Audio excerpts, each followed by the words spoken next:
देश के राजनीतिक मंच, जी हाँ, इंडिया न्यूज के मंच में हमारे साथ मोदी सरकार में साउथ के सबसे बड़े चेहरे, जी हाँ, हम बात कर रहे हैं प्रहलाद जोशी के। प्रहलाद जोशी हमारे साथ जुड़ रहे हैं, जो कि फूड एंड सिविल सप्लाईज के साथ साथ रिन्यूएबल एनर्जी के मंत्री हैं। मोदी 3.0 में ये काफ़ी अहम भूमिका अदा कर रहे हैं।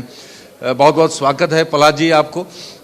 सबसे महत्वपूर्ण सवाल कि जिस तरह से आपने कर्नाटक में जब प्रदेश अध्यक्ष थे तो 3-3 सीएम को आपने देखा था और ऐसे सफलतापूर्वक आपने कार्यों का निर्वहन किया था।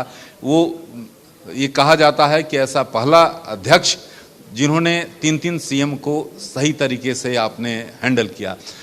सबसे महत्वपूर्ण सवाल ये उठता है कि आखिरकार जो आपके पास विभाग है दोनों, इसके लिए 100 दिन का एजेंडा आखिरकार क्या है?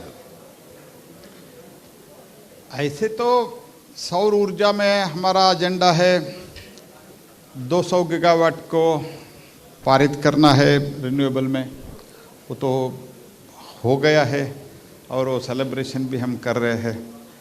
और कंज्यूमर अफेयर्स में हमारा कुछ ज़रूरी जो कंज्यूमर के हित में कुछ रूल्स में बदलाव का है वो चर्चा चल रहे हैं और डेलिब्रेशंस हो रहा है, क्योंकि इसमें बहुत स्टेक होल्डर्स रहता है, वो चल रहा है।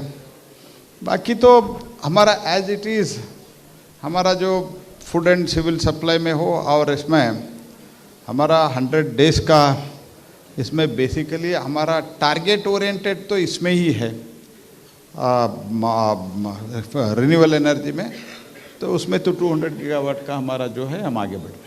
अच्छा, यूरिया कोटिंग को लेकर एक सवाल सीधे तौर पर, क्योंकि लगातार जब ये था कि हम आपके साथ रूबरू होंगे तो जनता का लगातार सवाल आ रहा था सोशल मीडिया के जरिए कि आप जरूर जो हैं प्रहलाद जोशी से पूछा कि यूरिया कोटिंग को लेकर क्या रणनीति है सरकार की? नहीं, ऐसे तो यूरिया कोटिंग मेरे मंत्रालय में नहीं आता है, food and civil supply as a renewable में नहीं आता है। लेकिन मैं इतना तो कह सकता हूँ, तो नीम कोटेड के बाद नीम कोटेड यूरिया के फायदा तो हुआ है, और भी इसमें और कुछ सल्फर कोटेड वगैरह का चर्चा तो संबंधित विभाग कर रहे हैं। तो वो संबंधित विभाग की मंत्री ही जब रिप्लाई देंगे वो बेहतर रहेगा, ये तो मेरा मानना है, क्योंकि तो चर्चा तो उधर चल रहा है। प्रहलाद जी, मिशन 2047 जो है उसमें महत्वपूर्ण भूमिका आपके मंत्रालय का है। रिन्यूएबल एनर्जी की मैं बात कर रहा हूं, उसको लेकर क्या रणनीति आपने अपनाया है? ऐसे तो 2047 के लिए हमको पहले तो 2030 तक 500 गीगावाट करना है।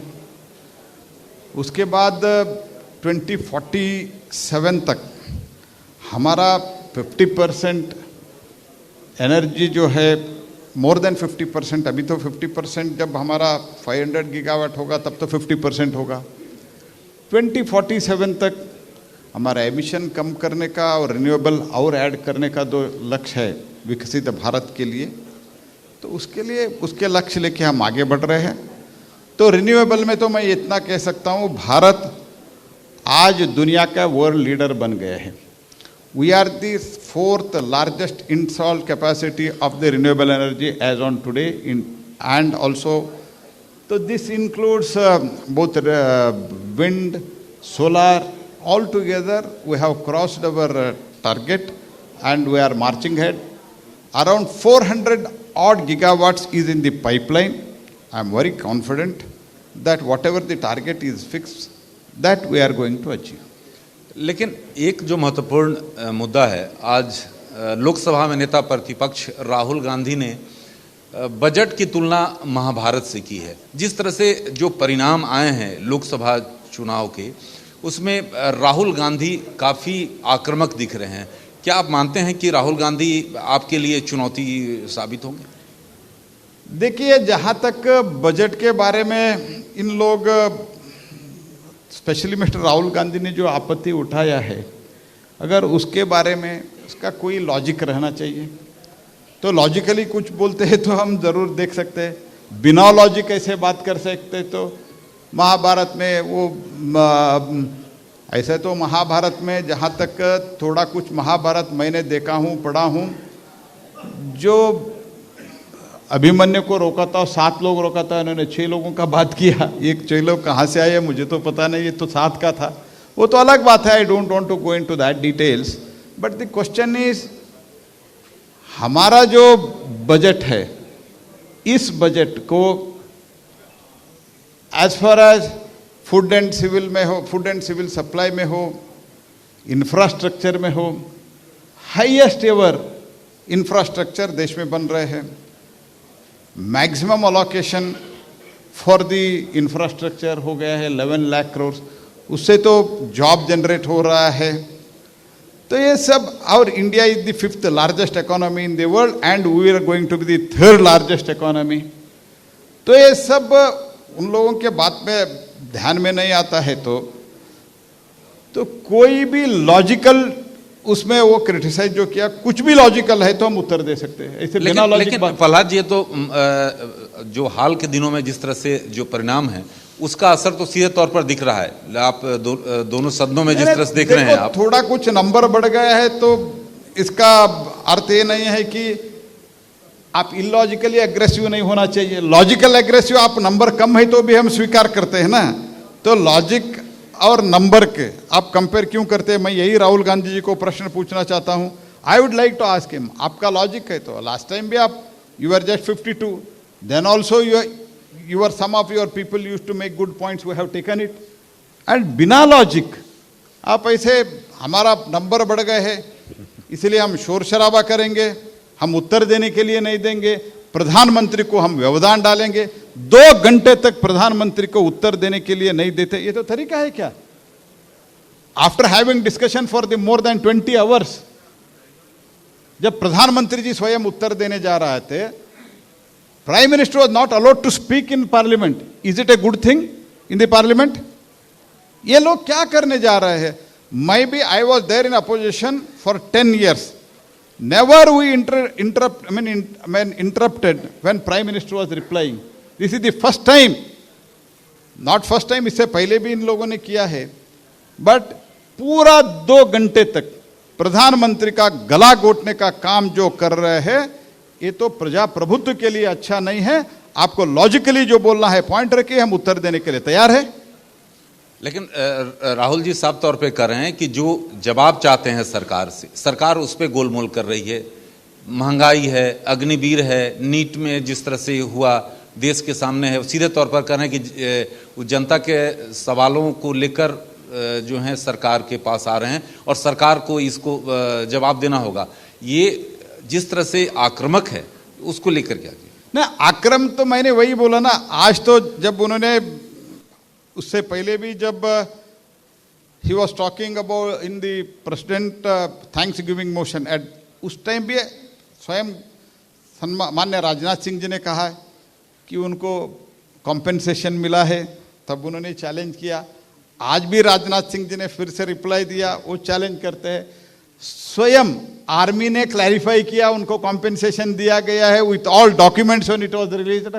अब मानने के लिए तैयार, आप हमारा ऑफिसर को भी मानने के लिए तैयार है, रक्षा मंत्री को भी मानने के लिए तैयार है, फिर भी आप बोलते रहते हैं नहीं मिला है, नहीं मिला है कॉम्पेंसेशन। हम क्या कर सकते हैं उसमें?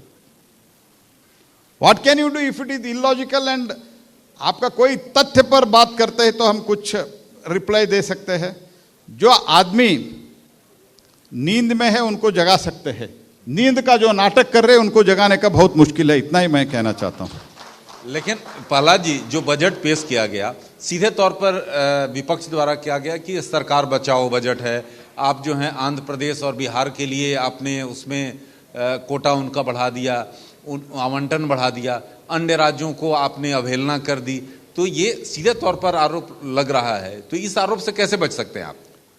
एक तो मैं एक पहले प्रश्न पूछता हूं, 2009-10 में सिर्फ उत्तर प्रदेश और तमिलनाडु का नाम लिया था वित्त मंत्री ने, तब बाकी राज्यों को यूपीए कालखंड में जो कुछ भी थोड़ा इधर उधर देते थे। आज तो बहुत आवंटन बढ़ गए हैं, वो तो अलग बात है। जो भी आप देते थे, कुछ भी नहीं दिया था क्या अलग राज्यों को? आप अभी तमिलनाडु का बजट पेशित हुआ तमिलनाडु असेंबली में, सिर्फ 3 या 4 डिस्ट्रिक्ट का नाम लिया है, बाकी डिस्ट्रिक्ट को कुछ नहीं मिलता है क्या?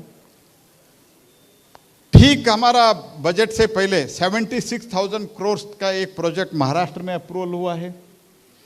जहां तक मैं कर्नाटक से हूं, कर्नाटक के बारे में मैं आपको कहना चाहता हूं, सिर्फ सड़क के लिए 1 lakh crore rupees has been allotted to Karnataka, 1 lakh crore. और मैं एक आपको घटना बताता हूं। When I was in opposition, 1 MOS from Karnataka was there in the railways. Normally आप सब लोग जानते हैं, जब रेलवे बजट का चर्चा होता है, रेलवे मंत्री उत्तर देते थे। तब ये MOS रिक्वेस्ट करके स्पीकर को मैं इंटरव्यू करना चाहता हूं बिफोर मंत्री उत्तर देने से पहले। तब प्रश्न पूछा गया क्यों?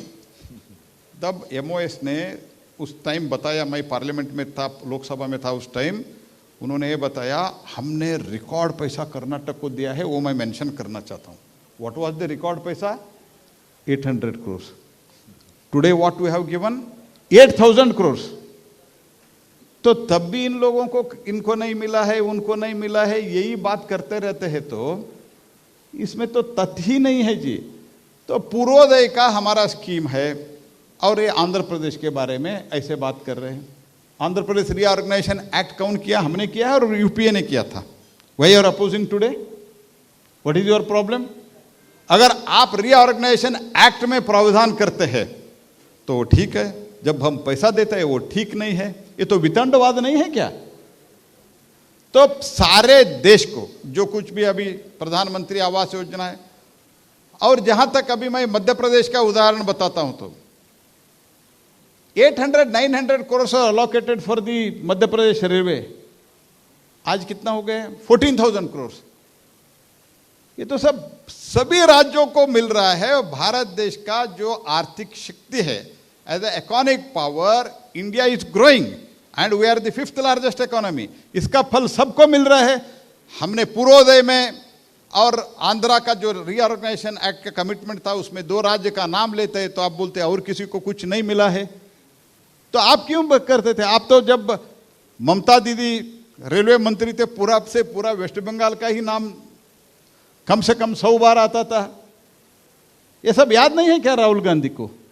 तो राहुल गांधी के भाषण को आप किस तरह से देखते हैं? किस तरह, जिस तरह से आपको घेरा, क्या आप किस तरह से देखते हैं? जहां तक मेरा सवाल है, मैं तो इलॉजिकल है, कोई लॉजिक नहीं है। और जनता के जहां तक मैं थोड़ा कुछ समझा हूं और इनपुट लिया हूं, लोग भी सीरियस नहीं लेते हैं। अभी भी सीरियस नहीं ले रहे हैं आप? कौन ले रहा है? तो अभी देखो, द टोटल पुट टुगेदर 14, 19 और 24, तीनों मिला के इन लोगों का 200 भी पार नहीं हुआ, 200 से थोड़ा ज्यादा है। एक टाइम कांग्रेस पार्टी का 400 सीट था, आज इन लोगों ने क्या हाल बना के रखा है? तो कह रहे हैं कि अंतर तो नहीं है, 234 है उनका। क्या जी? 234 है। 200 उनका, I think that is all put together India गठबंधन, इंडिया अलायंस। इंडिया अलायंस क्या वेस्ट बंगाल इंडिया अलायंस था क्या? हमको पूछ रहे हैं, हमारा तो कम से कम प्री पोल्ड अलायंस था। आपका क्या था जी? अब तो केरल में, तिरुवनंतपुरम में, कोच्चि में कुश्ती, दिल्ली में दोस्ती। वेस्ट बंगाल का कलकत्ता में 1 सीट नहीं दिया ममता दीदी ने, और इधर आके दोस्ती, इंडी गठबंधन। और आम आदमी के साथ दिल्ली में दोस्ती, पंजाब में नहीं है। ये कोई गठबंधन, it is not at all a natural गठबंधन, ये अननेचुरल है सिर्फ। तो हमको विरोध करने के लिए सब इकट्ठा हो रहा है, और कुछ उसमें नहीं। प्रहलाद जी, ये भी है कि एजेंसियों का जो दुरुपयोग आप पर आरोप लग रहा है कि कर रहे हैं, ईडी का, सीबीआई का, आईटी का जो दुरुपयोग कर रहे हैं, ये सीधे तौर पर सवाल खड़ा है। 2 सीएम को आपने बंद कर दिया, एक सीएम बाहर हैं, एक अंदर हैं। देखो, सीएम को जब अरेस्ट किया जाता है तब सुप्रीम कोर्ट तक मामला चले जाता है, हाई कोर्ट तक चले जाता है, महीने तक बेल नहीं मिलता है, उप मुख्यमंत्री को बेल नहीं मिलता है, जो आप जिस प्रदेश का बात कर रहे हैं, अगर हम गलती किया तो कोर्ट है ना देश में। अभी अभी हुआ है कर्नाटक में, सीधा ट्रेजरी से कुछ लोगों को एक एसबीआई ब्रांच को ट्रांसफर होता है, एसबीआई ब्रांच से लेके और एक ब्रांच को ट्रांसफर होता है, और उधर से हर कम से कम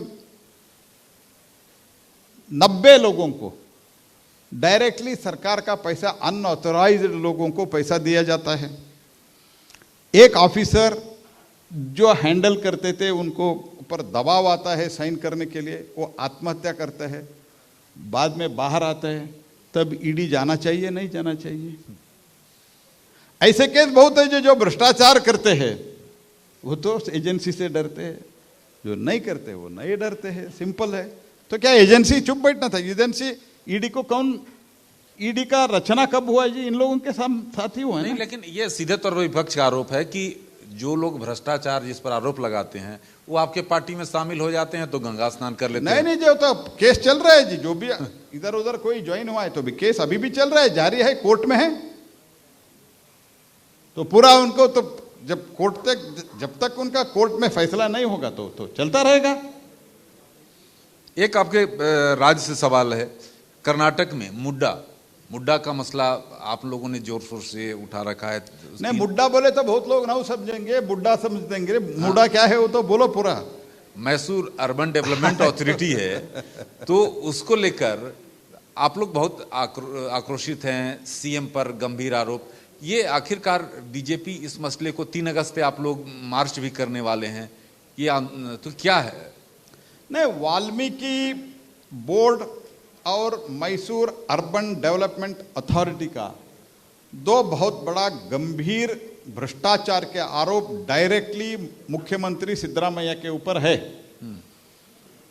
तो एक में तो मुख्यमंत्री असेंबली में स्वीकारा है कि वाल्मीकि बोर्ड में वाल्मीकि मीन्स SC/ST का, ST लोगों को जो पैसा वगैरह उनके स्कीम वगैरह है उसके लिए है वो। तो इधर जो ST में भ्रष्टाचार हुआ है वो स्वयं स्वीकार लिया है, क्योंकि उसमें तो ऑफिसर के ऊपर तो ऑफिसर के ऊपर इल्जाम लगा के उन्होंने अपने आप को सेफ करना चाहते थे, इसीलिए उधर तो स्वीकार किया।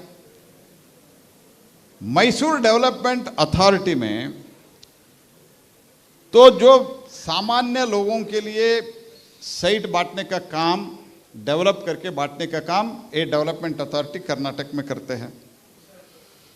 इसमें 14 वेरी वैल्यूएबल साइट्स मुख्यमंत्री ने अपने पत्नी के नाम पर लिया है, और इतना वितंडवाद अभी रखने का शुरू किया है लोगों के सामने। तो 14 साइट्स वेरी वैल्यूएबल साइट्स, तो मेरा लैंड मुडा ने लिया था, लेकिन फैक्चुअल के पोजीशन क्या है?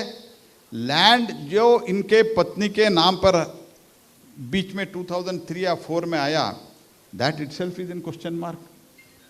एंड वो तो बहुत आउटस्कर्ट्स में था, इसके बदले इतना वैल्यूएबल साइट लिया। तो overall put together few 100 crores of the sites have been transferred like this, and 14 sites have been transferred in the name of wife of Mr. Siddaramaiah. It is a big scam. That's why you said you give it to CBI. That he is not ready. He has given it to the judicial inquiry with a retired judge. तो पूरा भ्रष्टाचार में डूबे हुए हैं, तो और बोलते हैं कांग्रेस पार्टी भ्रष्टाचार के खिलाफ लड़ेगी। ये क्या है? अच्छा, एक प्रहलाद जी, आम जनता से सीधा सवाल जुड़ा हुआ है कि जो मिलावट है, मिलावट का जो गोरखधंधा चल रहा है दूध, पनीर या खाद्य पदार्थों में, क्योंकि समय कम है इसलिए मैं 1-2 सवाल आपसे पूछूंगा, इसको लेकर उपभोक्ता मंत्रालय क्योंकि आपके पास है, इसको लेकर क्या शिकंजा कसने जा रहे हैं, क्या कार्रवाई? क्योंकि जिस तरह से कार्रवाई होनी चाहिए वो कार्रवाई जमीन पर नहीं दिखती। देखिए जी, इसमें तो हम कानून और नियम बना के राज्य सरकार को ही भेज सकते हैं। तो इसमें कार्रवाई करना है, अगर छापा डालना है तो, रेड करना है तो ये स्टेट गवर्नमेंट के हाथ में है। हम तो एक कंज्यूमर अफेयर्स के मिनिस्ट्री के नाते और फूड एंड सिविल सप्लाई के पब्लिक डिस्ट्रीब्यूशन के मंत्री के नाते, मंत्रालय के नाते भी हम स्टेट को एडवाइजरी भेजते। अगर कंप्लेंट हमारे पास आता है तो तुरंत स्टेट को हम कार्रवाई करने के लिए बोलते हैं। Ultimately this is the state responsibility and time to time we keep writing to the state government to take appropriate action and we are continuously doing follow up also. Prahlad Joshi ji, एक आखिरी प्रश्न, सावन का दूसरा सोमवार है, क्या आज आपने जल चढ़ाया और नेम प्लेट वाले विवाद को आप किस तरह से देख रहे हैं? क्या जी? नेम प्लेट का जो विवाद उत्तर प्रदेश में, हाँ, इसका यात्रा में, हाँ, ये तो यात्रा अभी देखो उधर का उस प्रदेश सरकार ने कुछ निर्णय लिया था, उसमें कोर्ट में मामला चल रहा है। Court has already state the order and उसमें मुझे, since it's the matter is in the court, मैं ज़्यादा कुछ बोलना नहीं चाहता हूँ।